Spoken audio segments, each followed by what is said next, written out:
Well, this morning we travel up country to Kandy, and here it's the start of the Esala Perahera. Hindu and Buddhist pilgrims camp overnight, then sit in baking sun all day. Shopkeepers build temporary platforms to sell tickets. This one's blocking the entire hotel's exit. Time to wait for night to fall. The procession, or Perahera, coincides with the lunar month of Esala. It's one of the greatest processions on earth, with hundreds of dancers, drummers and whipcrackers. But the stars are these guys. It's like Milan Fashion Week for elephants. The same looping, hypnotic, high-pitched melody plays endlessly throughout the entire 3.5 hours.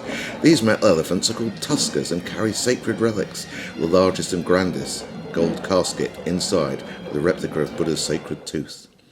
By morning, Kandy's magnificent lake is calm and the streets return to normal. Sri Lanka's train system is vast. There's over 1,500 kilometres of track, and upcountry, the views are sensational too.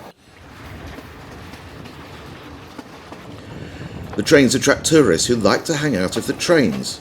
Mum's 2 daughters are oblivious to the tunnel that might be about to crush them both, and this could be the last of Dad too, but there's a good crowd waiting to capture that moment. This really is a place of paradise, although getting to our room wasn't that easy. There were over 100 steps. Fortunately, the good people of Sri Lanka offered to carry our luggage for us. I just couldn't have managed it. Back down to sea level for a visit to Yala. We felt alone in the wilderness, apart from the local wildlife, of course.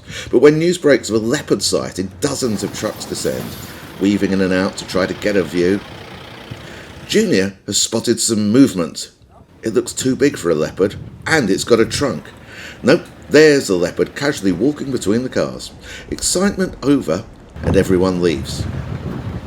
It's even time to go home for the elephant, and this guy's had enough too.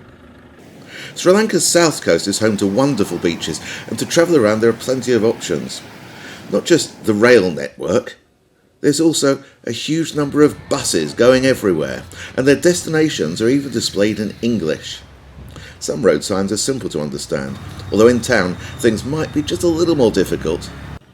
Walking the back streets, we came across some really interesting sights, but the colours and smells of herbs and spices absolutely knocked us for 6, and this brings a whole new twist to grabbing a bunch of bananas. Each place we visited was very different from the last, but there are some recognisable signs. If you see men in suits, or ladies in smart saris carrying official documents, then you're probably here. The local courthouse. And the kind people that they are, they've laid on transport. But the prison is just down the road. Close to Colombo's airport is the town of Negumbo, and the lagoon feeds this Dutch canal. Negumbo is also referred to as Little Rome. The Portuguese brought Catholicism here, and there are the reminders all around the town. There are wonderful churches, and in a predominantly Buddhist country, we really weren't expecting to see this. But around the next corner is another surprise, Negumbo's vast fish market. These incense sticks are doing little to hold back the smell. Over 4,000 boats set off at dawn each day, and hundreds of people sit cutting and cleaning their catch. There are no refrigerators, so in Negumbo, most of the fish are dried to keep them edible. Here's how it's done. First, sort your catch into whole dried fish, or for larger items, split dried.